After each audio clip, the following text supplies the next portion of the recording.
Hello everybody, Ultimate Bricks here with Lego set 75172 Y-Wing Starfighter with 691 pieces, recommended for ages 8 to 14. In the United States, this set costs around $60. It is from Rogue One, contains about 5 minifigures, and let's get into the review. Obviously the main build and the name of the set is the Y-Wing, but it also includes a few other things. We'll take a look at the figures at the end of the video. But let's take a look at this right now. This build is kind of like a crane with that's kind of towing this little thing right here.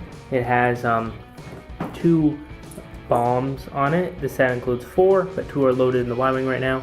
It also includes 2 of these little missiles, and 2 are in the Y-Wing. So you get a spare set of both the weapon systems.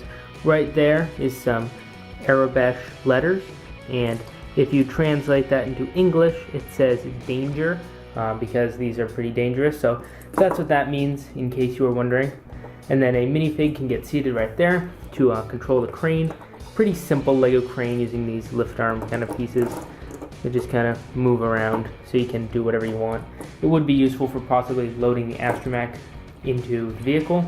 But the build for this is pretty simple, but it wouldn't look bad in just kind of like in the background of a Star Wars mock or something like that. Speaking of placing people into the Y-Wing, the way that works is it holds 2 figures, one of which has to be an astromech droid, which fits right there.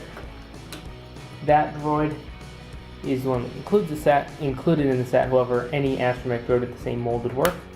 Puts them in the cockpit. You first have to swing the auto turret out of the way. Then you can lift up the cockpit and place a figure on the inside.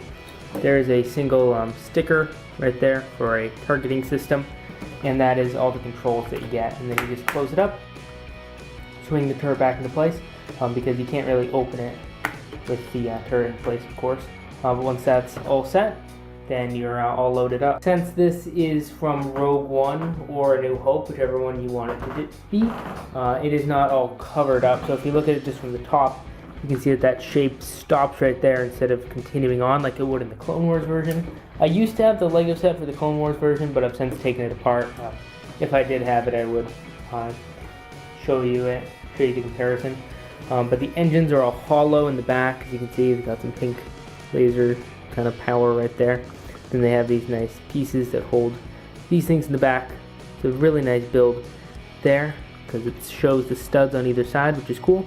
And both engines are identical. There is 4 identical stickers that are shown on the top and bottom of each side. Then there's a lot of awesome greebling right here. It's kind of appropriate to be reviewing the set around now because the new UCS Y-Wing is about to come out. Anyways, you can see up here there are some laser cannons, and showing on the bottom, those are where these things are supposed to shoot from. You see, you can shoot those like that. They don't stick out too much, but I would say it looks better without them. Then on the bottom there's also the landing gear, which if you see right now, it perfectly lands. However, you can bring that up to make it look a little nicer from the bottom. However, it doesn't really sit as well on the ground. However, if you're going to hang it from the sky or something like that, something from the ceiling, then that would kind of work a little bit better. It is pretty swooshable, I must say. It does kind of work well for playing. It does provide it is really solid to hold it from right here. And I do not think it's going to break. Like if I hold it from like the wings or the engines, that's where it really feels flimsy because each thing is only connected with 2 Technic pins. However, if you hold it from the center, it really feels solid. The other weapons are, of course, the multi-cannon on top, and then there's a gear right here, and simply by spinning that gear, 2 bombs fall out of the bottom. And to reload them, you simply take them, place them there, spin it, and place the other one, and spin it, and then you just spin it a little bit more, and then they both fall out the bottom. And in case you think that those will be easy to lose, that is why they include extras over there. Alright, so that is the build.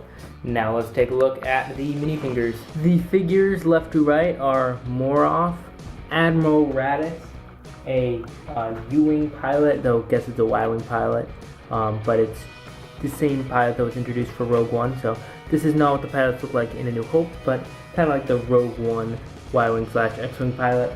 And then the droid is Arth 3S1.